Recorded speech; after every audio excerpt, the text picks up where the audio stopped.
Fala galera, eu já assisti ao Oppenheimer na câmera de imprensa. Como vocês estão vendo aqui, ó, tô completamente improvisado, estou fora do estúdio para fazer essa crítica que será completamente sem spoilers. Amanhã sai o nosso vídeo famoso, todos os spoilers do filme, onde a gente vai conversar abertamente sobre tudo o que acontece em Oppenheimer. Galera, para começar assim, ó, o filme tem 2 horas e 55 minutos. Eu assisti ele numa sala IMAX, ou seja, com todo aquele potencial de som, aquele potencial de imagem, tudo aquilo que tem, tá? Que saiu na mídia em relação ao Christopher Nolan bater tanto no mercado americano, para ter 3 semanas exclusivas do IMAX, né? Exibição exclusiva lá, inclusive tudo aquilo que aconteceu da polêmica, porque o Tom Cruise queria mais tempo para que Missão Impossível, Acerto de Contas Parte 1 ficasse em exibição nas salas IMAX também lá. Tem um grande porquê, tá? O filme, ele se concentra, assim, eu vou pegar essa primeira parte, assim, em relação a potência de imagem, potência de som. Ele tem um grande momento da sua exibição que é, né, querendo ou não, cara, pô, a exibição da explosão, a consequência de todo o estudo, o que vai acontecer, a experiência com a bomba atômica. Mas, ao mesmo tempo, ele tem vários outros momentos do filme, isso desde o seu começo, que é utilizado tanto imagem quanto som, que causam um impacto. Tá? Um impacto de uma tensão. Por que essa tensão não é tão importante assim? Ele é, na verdade, um grande thriller político, um grande thriller de espionagem ao mesmo tempo. Por quê? Vamos colocar assim, ó, o filme se passa entre a Primeira Guerra Mundial, a Segunda Guerra Mundial e também o que acontece pós-Segunda Guerra Mundial, que é a nossa querida Guerra Fria. Ou seja, está tudo muito bem inserido dentro desse campo político e dentro desse campo de espionagem. E o filme consegue se tornar, dentro dessas 2 horas e 55, algo extremamente intrigante, algo que provoca muita tensão em tudo que vai sendo não só apresentado pra gente, porque assim, cara, é uma cacetada de informações, porque a gente tem a vida do Oppenheimer, antes a vida do Oppenheimer no seu período de estudos, tem a vida do Oppenheimer, o que vai acontecendo da sua vida pessoal, nas suas escolhas políticas, tem muita informação antes de chegar no Projeto Manhattan. E depois, quando chega no Projeto Manhattan, o que vai ser da criação de Los Alamos, é todo um contexto gigantesco com um roteiro que o Christopher Nolan, tá? Ele tem especificações que ele faz nos seus roteiros que aqui ele utiliza da mesma forma, tá?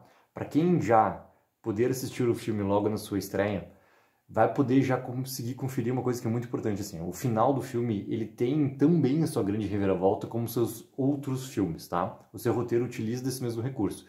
Só que o peso que acontece essa reviravolta, a grande consequência que acontece nesse final, ela é assim, ó, explosiva, tá? Ela é explosiva, porque ela tem um grande peso que faz realmente o espectador parar e pensar nas consequências todas dos atos, não só dos atos representados ali no filme, não só dos atos ou dos lados, querendo ou não, que são escolhidos e muito bem delimitados, assim, de cada personagem, quais são suas escolhas, mas o que acontece no nosso dia a dia? O que a gente está recebendo de consequência das coisas passadas e o que a gente está deixando de consequência para quem vai vir depois, assim. E esse peso, tá? Nessa estrutura de roteiro que o Nolan sabe criar muito bem, ele traz um aspecto diferente, assim, para sua filmografia, tá? Por exemplo, eu cheguei a me questionar em alguns momentos assistindo o filme, de tão impactante que ele estava sendo, se esse aqui era o melhor filme da filmografia do Christopher Nolan. Pra mim, tá, pessoalmente, eu gosto demais de um filme que trabalha de uma maneira muito artesanal, que é o Amnésia. O Amnésia, pra mim, ele tem no meu coração um espaço muito bem reservado já, tá? E eu gosto muito da trilogia do Batman, aquela coisa toda, adoro o Inception, entendeu? Eu gosto muito do Insônia, mas o Amnésia, ele tem um carinho, assim, guardado da minha primeira sensação que eu assisti o filme lá no começo dos anos 2000 e tudo mais, cara, numa sala de cinema onde tava eu mais 2 só. E aqui, cara, tanto tempo depois, e principalmente vindo do Tenet, tá? Que foi uma trama extremamente complicada, uma trama que o Nolan simplesmente se perdeu dentro do que ele queria contar e do que ele estava realmente conseguindo passar ao espectador, onde bateu muito a questão de sua pretensão também, mediante o que é cinema, o que é realmente importante para você contar uma história, sabe? A grandiosidade de tudo ali. E aqui a grandiosidade de tudo, tá? Por exemplo, assim, se pegar a relação do Tenet aqui com Oppenheimer, é o ser humano. E aqui ele chega nesse aspecto pessoal que tanto foi falado nos seus outros filmes, ele consegue realmente explorar. Ou seja, ele vai tornando esse roteiro algo mais orgânico, algo mais vivo. E isso torna, né, não, cara, a filmografia do Nolan, no meu aspecto pessoal, mas assim, dos grandes filmes que eu vi já estrearem nesse ano, ele é um filme extremamente completo, porque ele é um filme extremamente complexo, com uma história que consegue, nessas 2 horas e 55, ter uma trama que acontece no tempo presente, que utilizando muito passado, misturando com eventos que tu só vai entender lá na frente qual é realmente a sua ligação, do porquê que está sendo mostrada uma parte, como se fosse uma pequena pílula de uma parte da história, que depois tu vai entender a ligação. Aquele tipo de roteiro que o Nolan sabe criar muito bem. E deixando tudo isso, cara, com uma tensão sempre crescente. O ritmo ele não baixa do filme, mesmo nas suas complexidades, quando ele precisa abrir muito mais o drama do que está acontecendo, seja de um personagem que até não é o Oppenheimer, por exemplo, quando ele começa a trabalhar em outros personagens, tá? Ele vai tornando isso tudo uma coisa muito mais orgânica, uma coisa muito mais palpável, tá? Algo que a gente entende muito mais clara a dor do personagem. Porque a dor, aí que tá. A dor, ela não tá, querendo ou não, teorizada. Ela tá realmente sendo sentida pelo personagem. De uma maneira mais orgânica, de uma maneira mais viva. Ou seja, isso passa uma pureza e uma clareza em um sentimento, porque a sensação vai acontecendo para espectador. E isso eu senti não só comigo que estava ali na cabine de imprensa, cara. A cabine de imprensa aqui em Porto Alegre, que é a cidade onde eu moro, ela estava completamente assim, ó, lotada, tá? Foi uma das cabines de imprensa que eu mais vi a presença, né, de críticos, influenciadores, o que seja ali, presentes na sala. E eu fui sentindo isso tudo da galera na saída do filme também, e depois no grupo que tem no WhatsApp da galera também, o que estava sendo colocado como primeiras impressões ali da galera. Isso tudo é passado por quê? Porque não é só o peso da maneira como está contando a trama, né? É o peso ali do que os personagens estão realmente passando, e quanto mais for próximo dessa realidade por uma trama que tem toda a questão política, que tem toda a questão, né, armamentista, que é muito importante, tem toda essa questão de consequências, que são muito importantes, como eu estava falando antes, mas também tem esse sentimento, essa verdadeira, essa pureza do que está ali sendo colocado, né? Porque vamos separar essa parte do roteiro. O aspecto visual, o aspecto do som, sempre foi algo que o Nolan se esmerou bastante nas suas produções. E aqui não deixa de ser diferente. E ele utiliza tudo isso para realçar esses outros pontos que eu estava colocando. Ou seja, o filme consegue, dentro da sua complexidade, tornar um filme extremamente completo.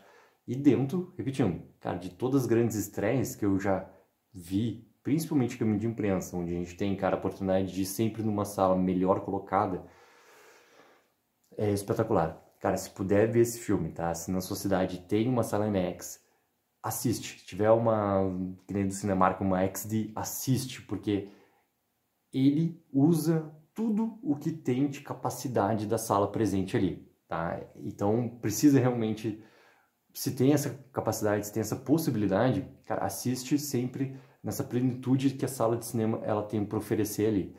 Porque ele pede, tá? Ele pede. A maneira como o Nolan pensou nesse filme, tá? E eu tava até conversando com um amigo meu hoje, que não assistiu o filme, mas a gente tá conversando muito sobre a questão da filmografia do Christopher Nolan. Tudo isso que está colocado como montagem, tudo isso está colocado como fotografia, tudo isso está colocado como som, como já a parte de finalização, né, como um todo, isso sempre está muito bem inserido no roteiro dele. Não é algo que vai ser criado depois, ele já pensa o filme dessa forma. Então a maneira como a gente tem de como pegar realmente, né, o mais próximo do que ele quer passar para o espectador, cara, é indo na sala de cinema, indo na melhor sala de cinema disponível ali, para receber tudo isso. Porque o filme, cara, ele é um filme extremamente bem realizado e um filme que consegue organicamente nos passar as sensações e, ao mesmo tempo, nos provocar questionamentos sobre o que está acontecendo ao redor do mundo e que tipo de consequência a gente vai deixar, inclusive não só para a próxima geração, mas para as próximas que virão. De tão forte que é a mensagem passada no final do filme, mas também a mensagem toda de lados escolhidos sobre uma arma, sobre algo que já era sabido que toda a corrida que estava acontecendo para criar a tal da bomba atômica, ela iria sim ser provocada para não só vencer uma guerra, mas essa guerra seria vencida como? Cara, com a execução de tantas e tantas mil pessoas, não só no presente da explosão da bomba, mas no que viria depois, né? E para quem estudou história, para quem lembra um pouco desse período da história ali, sabe muito bem todas as consequências que veio depois. Então, tudo isso, cara, é algo muito bem representado no filme, e o filme, obviamente, que ele vai muito além disso, tá? Ou digamos assim, o segundo ato do filme, ele é muito focado, aí sim, para finalizar tudo que precede ali o projeto Trinity, que é o grande momento onde a gente vai ter, né, todo esse estudo sendo colocado à prova. E depois, cara, a trama ela volta de novo para entrar muito a fundo em toda essa questão de tensão, espionagem, política, lados, a situação que o mundo estava vivendo naquele momento lá. E o quanto que a questão do governo, né, ela é muito importante, e os governos mudam, as ideias mudam, né, as diretrizes mudam, e isso tudo a gente vai vendo também acontecer de consequência, não só com o personagem do Oppenheimer, mas com outros personagens que vão permeando e tendo muita importância ali. Porque o Oppenheimer é aquela figura representativa do quê? Cara, é a imagem que representa o pai da bomba atômica.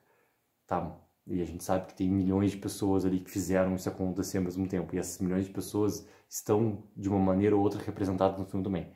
O elenco desse filme cara, é espetacular. É espetacular.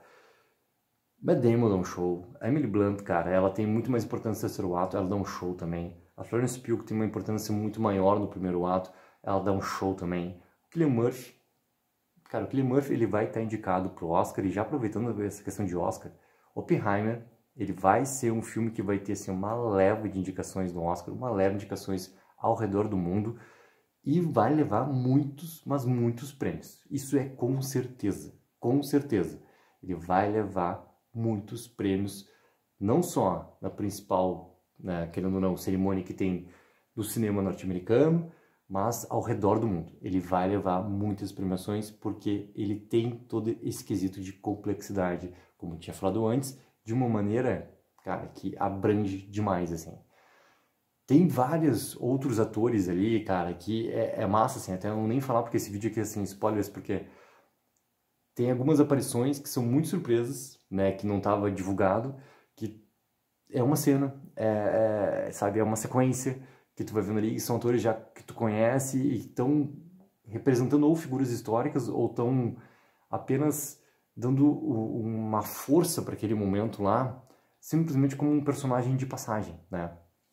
Pô, não posso esquecer simplesmente o nosso Robert Downey Jr., que também, cara, ele é um grande personagem também desse filme, tá? Obviamente que ele não é o personagem principal, porque o personagem principal é o Cillian Murphy como Oppenheimer, mas ele tem muita força, quase como um co-protagonista de tudo que está acontecendo no filme ali. E também é um show a maneira. Inclusive, assim, pô, pra quem já viu o trailer, pra quem já tá ligado também, a cena preto e branco, ela tem muito um porquê de existir também. E bate muito na maneira como o Nolan quer passar todo esse thriller que vai acontecendo, né, tanto do lado político quanto de espionagem, né? Para quem gosta desse gênero, cara, é assim, ó, é um deleite por completo. Galera, que filme é Oppenheimer? É tudo aquilo que foi dito lá pelos críticos americanos, é tudo aquilo que está sendo falado, né? Assista esse filme na sala de cinema e, principalmente assim, cara, se tem capacidade de ver numa sala IMAX, numa sala XD, numa sala que for, entendeu? A melhor sala da sua cidade, assiste, porque esse é o filme que pede uma amplitude, uma capacidade extrema da sala ali. Certo, galera? Coloque embaixo nos comentários a expectativa de vocês para a estreia de Oppenheimer. Se já assistiu, coloque embaixo também nos comentários o que achou do filme. E lembrando que amanhã sai o famoso vídeo, todos os spoilers do filme, todos os spoilers de Oppenheimer. Certo, galera? Não esqueçam sempre também assim, ó, pô, dá aquela ajuda, curte o vídeo, assina o canal. Take 04, viva o sonho aqui.